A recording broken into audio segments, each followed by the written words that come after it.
Hello student, मैं Shivam Dubey welcome करता हूं इस चैनल पे। आज हम पढ़ेंगे एक्सरसाइज 8.1 एनसीईआरटी क्लास 10th को। तो सबसे पहले 8.1 एक्सरसाइज का मैंने क्वेश्चन नंबर 1 को लिया है और इसमें देखते हैं क्या बोला है। In triangle ABC right angle at B. तो सबसे पहले हम एक काम करेंगे कि इसमें ट्राइंगल बनाना।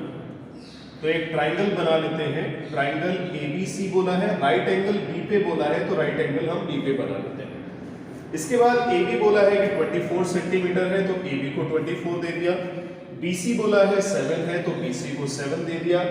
अब इसमें हम पाइथागोरस थ्योरम लगाएंगे। ये जानते हो कि अगर हमें दो साइड पता हो और थर्ड साइड को निकालना हो तो उसमें पाइथागोरस थ्योरम को लगा देते हैं।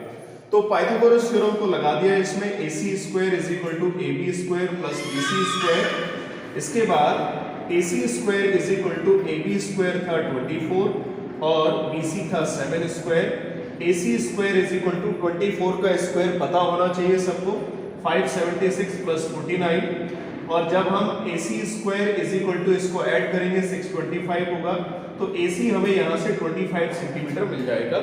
इतना काम करना है। कोई भी क्वेश्चन आए तो सबसे पहले हमें तीनों साइड को निकाल लेना है। अब देखो तीनों साइड निकाल दिया, ये सबको पता होना चाहिए। पाकिस्तान भूखा प्यासा, हिंदुस्तान हरा भरा, ये ट्रिक है।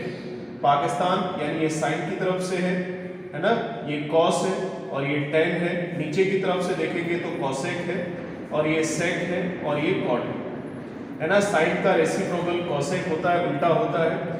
कॉस का रेसिप्रोकल सेक होता है और टेन का रेसिप्रोकल कॉट होता है। ये कॉट लिखा हुआ है, ठीक है। तो ये रेसिप्रोकल नंबर्स होते हैं, यानी साइन होता है परपेंडिकुलर अपॉन हाइपोटेनियस, कॉस होता है बेस अपॉन हाइपोटेनियस, टेन होता है परपेंडिकुलर अपॉन बेस।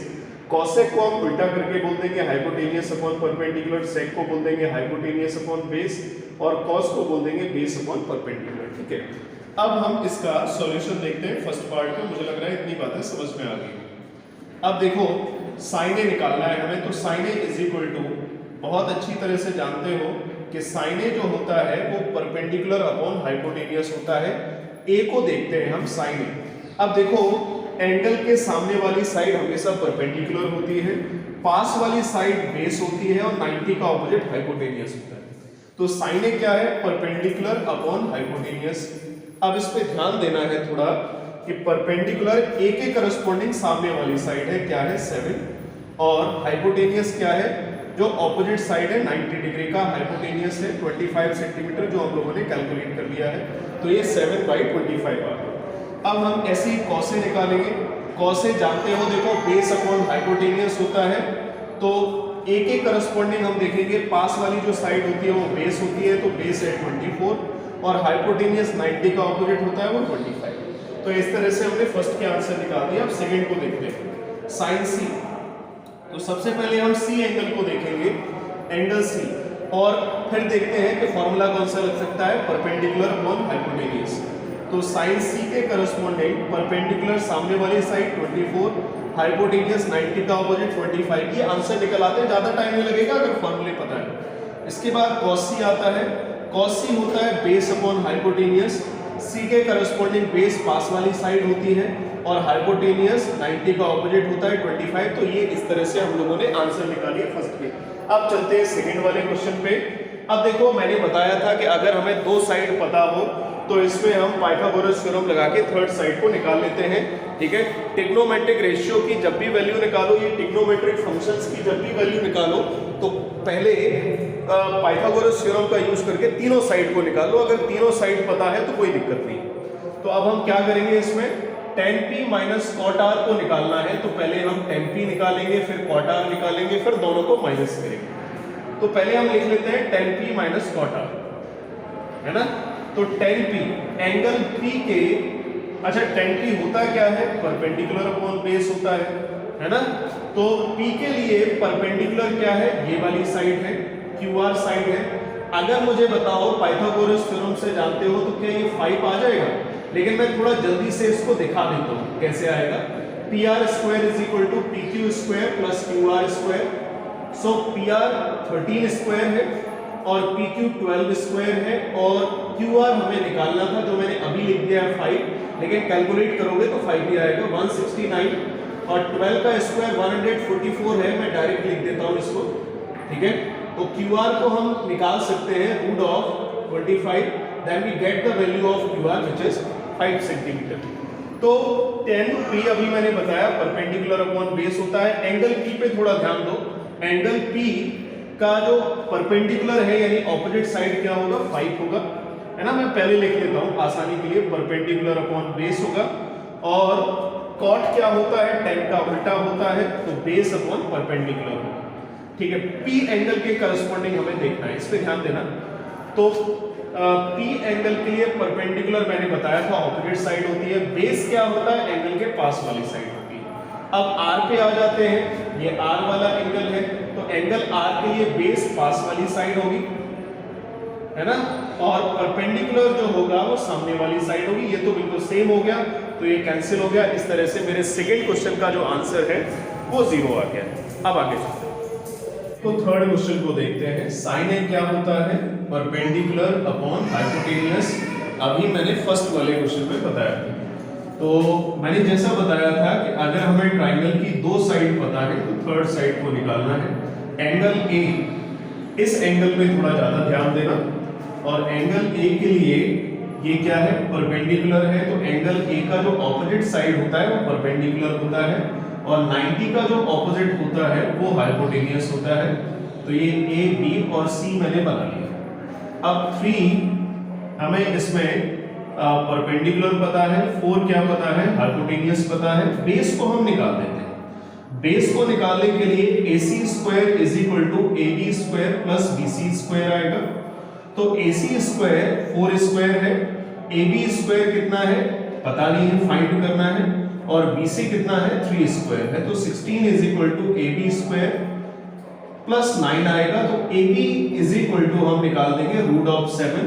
आप इसको माइनस करके चेक कर सकते हैं, ठीक है। तो इस तरह से हमें अब ये AB साइड रूट 7 भी पता चल गई है। अब हम कोई भी ट्रिग्नोमेट्रिक रेशियो निकाल सकते हैं, मैक्सिमम 6 ट्रिग्नोमेट्रिक रेशियो होते हैं। तो कॉस से निकालते हैं, इसका सॉल्यूशन देखते हैं। तो कॉस से जब निकालेंगे तो एंगल पे ध्यान देना है। तो एंगल ए के जो, अब इसमें एंगल ए का सामने वाली साइड तो परपेंडिकुलर होता है, पास वाली साइड 90 का ऑपोजिट हाइपोटेनियस। एंगल ए देखो, एंगल ए में क्या आएगा, बेस अपॉन हाइपोटेनियस, पहले तो इसका फॉर्मूला होता है। तो एंगल ए के लिए बेस क्या है, रूट 7 है, और हाइपोटेनियस क्या है, 4 है। ये मेरा आंसर हो गया। इसके बाद tan a को देखते हैं। तो tan a होता है परपेंडिकुलर अपॉन बेस। तो एंगल ए के लिए परपेंडिकुलर सामने वाली साइड होती है 3, और बेस क्या है रूट 7। तो इस तरह से मेरे ये आंसर हो जाएगी। क्वेश्चन नंबर 4 को देखते हैं। तो cot A is equal to, पहले इसको सही फॉर्मेट में लिख लेते हैं, 8/15। देखो tan A क्या होता है, परपेंडिकुलर अपॉन बेस, है ना। तो cos A क्या होगा, बेस अपॉन, है ना, बेस अपॉन परपेंडिकुलर। अब मैंने जैसा बोला है कि हमें तीनों साइड पता होनी चाहिए। एंगल ए मैंने इसको मान लिया, ये बी हो गया और ये सी हो गया, ठीक है। तो एंगल ए के लिए बेस पास वाली साइड होगी, परपेंडिकुलर सामने वाली साइड होगी 15। अब हमें थर्ड साइड को निकालना है, तो इसकी कैलकुलेशन देख लेते हैं। AC square is equal to AB square plus BC square. So AC square is equal to AB 8 square था plus 15 square, then AC square is equal to 64 plus 225. So AC square is equal to, जब इसको हम solve करेंगे तो 289 आएगा, आप check कर सकते हैं। तो AC हमें यहाँ से 17 मिलेगा। तो थर्ड जो साइड थी हाइपोटेनियस वो हमें 17 मिल गई है, 17 यूनिट मिल गया है। अब इसके बाद सॉल्यूशन देखते हैं बचे हुई दोनों साइड को निकालने के लिए। तो साइन ए क्या होता है, साइन ए जानते हो परपेंडिकुलर अपॉन हाइपोटेनियस होता है एंगल ए के लिए। एंगल ए के लिए परपेंडिकुलर क्या है 15 है, और हाइपोटेनियस क्या है 17 है। अब वैसे ही हम देखते हैं सेके भी हमें निकालना है। तो सेके क्या होता है, सेके जानते हो कॉस ए क्या होता है, बेस अपॉन हाइपोटेनियस, है ना। तो सेके क्या होगा, हाइपोटेनियस अपॉन बेस। तो एंगल ए के लिए हाइपोटेनियस 90 का ऑपोजिट यानी 17 होगा, और एंगल ए के पास वाली साइड बेस होगी 8 हो जाएगा। अब आगे क्वेश्चन नंबर 5 देखते हैं 8.1 एक्सरसाइज का। सेक ए मैंने बोला है कि सबसे पहले देख लिया करो कि इसका फॉर्मूला क्या बनता है। तो सेक थीटा ट्राइंगल बना लेते हैं और ये थीटा एंगल है, एंगल दिया है तो एंगल देते हैं, तो ए बी सी ये ट्राइंगल का मैंने नेम दे दिया। और सेक, देखो कॉस क्या होता है, कॉस का उल्टा सेक होता है, कॉस होता है बेस अपॉन हाइपोटेनियस, तो सेक होगा हाइपोटेनियस अपॉन बेस। तो हाइपोटेनियस इस एंगल के लिए 90 का ऑपोजिट यानी 13 होगा, और एंगल के पास वाली साइड बेस होती है। अगर आप चेक करेंगे, मैंने पीछे वाले क्वेश्चन में भी कराया है, तो बेस हमें 5 मिल जाएगा। हमें सारे ट्रिग्नोमेट्रिक रेशियो को निकालना है, मतलब साइन ए निकालना है और कॉस ए निकालना है। tan ए की जगह थीटा लिख लेते हैं क्योंकि थीटा क्वेश्चन में लिखा हुआ है, और उसके बाद tan निकालना है, tan के बाद हमें cosec निकालना है, और cosec के बाद sec तो लिखा हुआ है, cot निकालना है। अब देखो sin cos tan निकालना इंपॉर्टेंट होता है, बचे हुए अपने आप ही निकल आते हैं।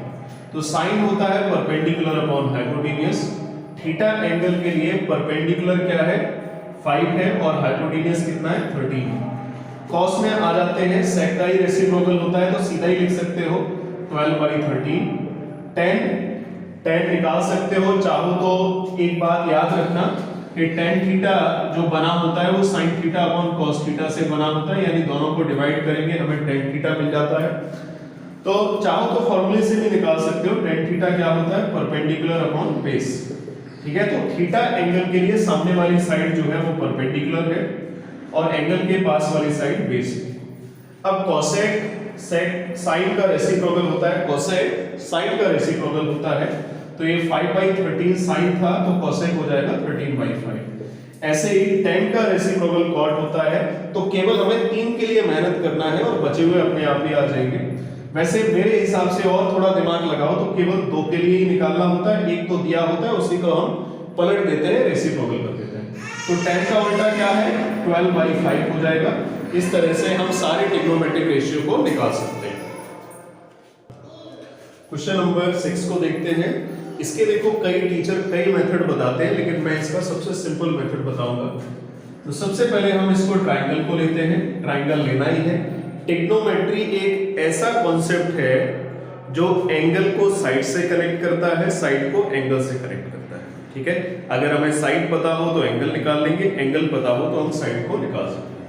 cos A is equal to cos B दिया है, ये राइट एंगल ट्राइंगल मैंने ले लिया है। A और B एक्यूट बोला था तो ये दोनों मैंने एक्यूट एंगल दे दिया और C को राइट एंगल दे दिया। राइट एंगल देना जरूरी है क्योंकि तभी इसमें ट्रिग्नोमेट्रिक रेशियो का यूज कर सकते हो। तो एंगल A क्या होता है बेस अपॉन हाइपोटेनियस, तो एंगल A के लिए बेस क्या हो गया AC, और हाइपोटेनियस क्या है 90 का ऑपोजिट AB हो गया।